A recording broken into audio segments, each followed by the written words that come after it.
अरे सोनाक्षी, क्या तुमने किसी पेंटर को बुलाया था बेटा? पर अब तो तुम दोनों ऑफिस में हो, उसे संडे को आने को कह दूं। सरोज जी फोन पर अपनी बहू से पूछ रही थी, तो उधर से सोनाक्षी का जवाब आया।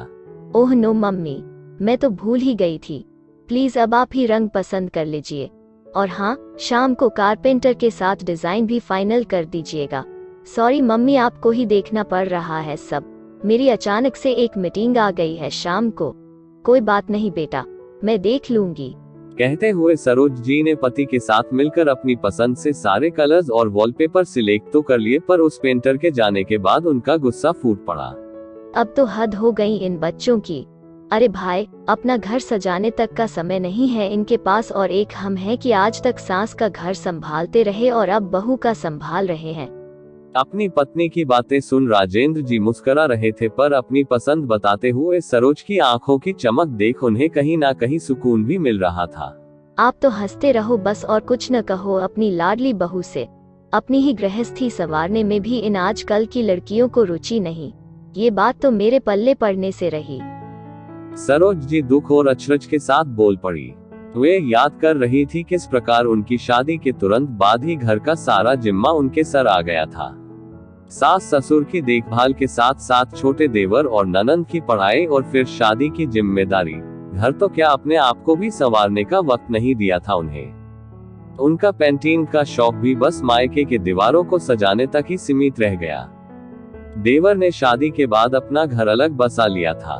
राजेंद्र जी की आय ज्यादा नहीं थी, पर उन्हीं पैसों से घर चलाकर सरोज जी कुछ पैसे जोड़े रखती। ननंद जब भी घर आती, ससुर जी के हाथों में छुपके से पैसे थमाकर सरोज जी उन्हें हमेशा शगुन के साथ ही विदा करती। अपने मायके में बस एक छोटी बहन, और वह भी शादी के बाद विदेश में रहने के कारण खुद के माता पिता के अंतिम समय में भी सरोज ने ही उनकी देखभाल की थी।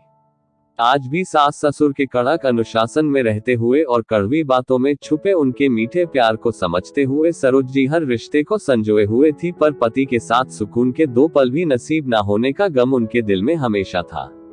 इसीलिए जब अपने इकलौते बेटे अक्षय की शादी की बात चली, तो उन्होंने राजेंद्र जी से जिद करके बेटे बहू के लिए नया घर खरीदा।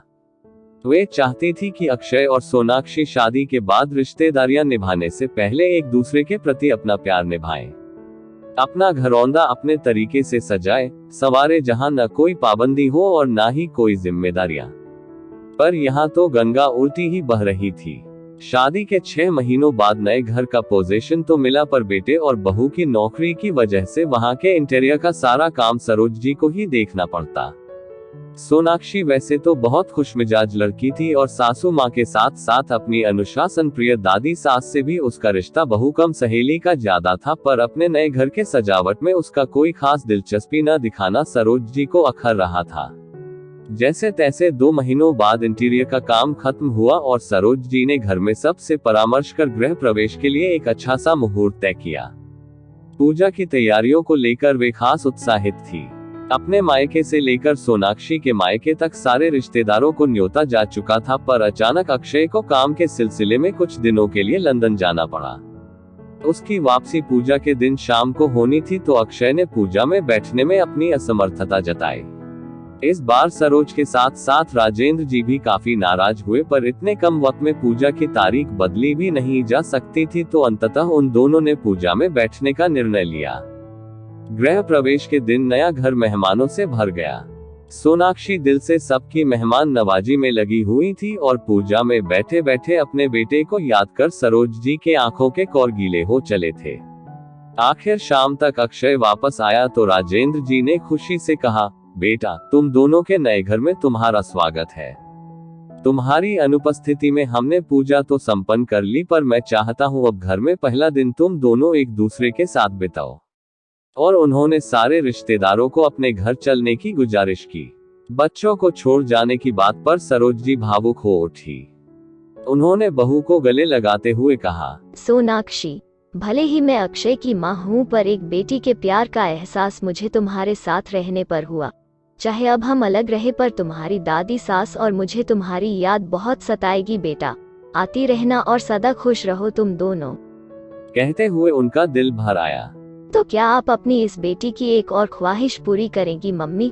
सोनाक्षी अचानक ही बोल पड़ी। पूजा में तो मैं बैठ न पाई, पर क्या गृह प्रवेश की रस्म अदा की जाए, बिल्कुल वैसे ही जैसे आपने मेरी शादी के वक्त की थी। सोनाक्षी की इस मांग से सभी अचरज में पड़ गए, पर बहू का मन समझ सरोज जी ने अपनी बहन और नंद के साथ मिलकर गृह प्रवेश की सारी तैयारियां की।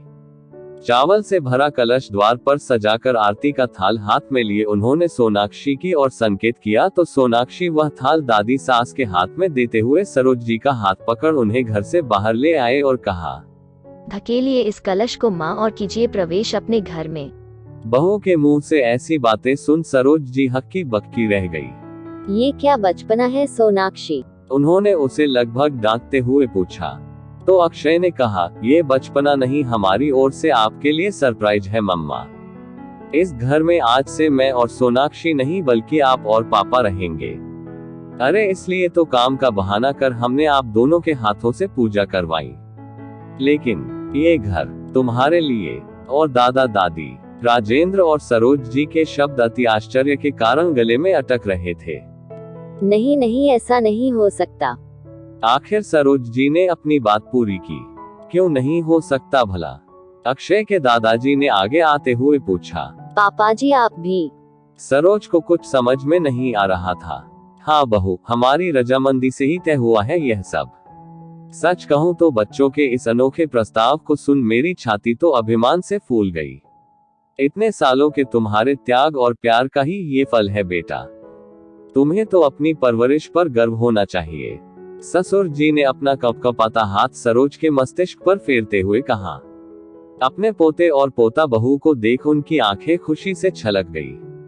सोनाक्षी सरोज जी का हाथ अपने हाथों में लेकर बोली, मम्मी जी, माना कि हमारे खुशहाल परिवार की नींव आपका सबके प्रति समर्पण है, लेकिन रिश्ते संवारने का मतलब इस नींव में अपनी इच्छाओं या भावनाओं को दबाना नहीं होता। आप हमेशा से अपना घर अपने हाथों से सजाना चाहती थी ना, तो अब देखिए हमने आपके जाने बिना ही चतुराई से सारा इंटीरियर आपके हाथों आपके तरीके से करवा लिया। जो आप मेरे लिए चाहती हैं माँ, वो मैं पहले आपके लिए चाहती हूँ। तो सौंपेगी ना आप अपनी थोड़ी सी जिम्मेदारियाँ मुझे भी? सरोज ने जैसे ही अपने सासू माँ की तरफ देखा, उसके कुछ कहने से पहले ही वे बोल पड़ी। देख सरोज, इन लोगों जैसी बड़ी बड़ी बातें करने तो हमें नहीं आता है, पर वो का कहते आजकल की भाषा में, हाँ इट्स माई टाइम, वो ले ले तू अब। जरा मैं भी तो अपने पोता बहू के लाड़ लड़ा लूं। और हाँ, तू मेरी चिंता ना कर। अरे अपने परपोते का मुंह देखे बिना मुझे कुछ नहीं होगा।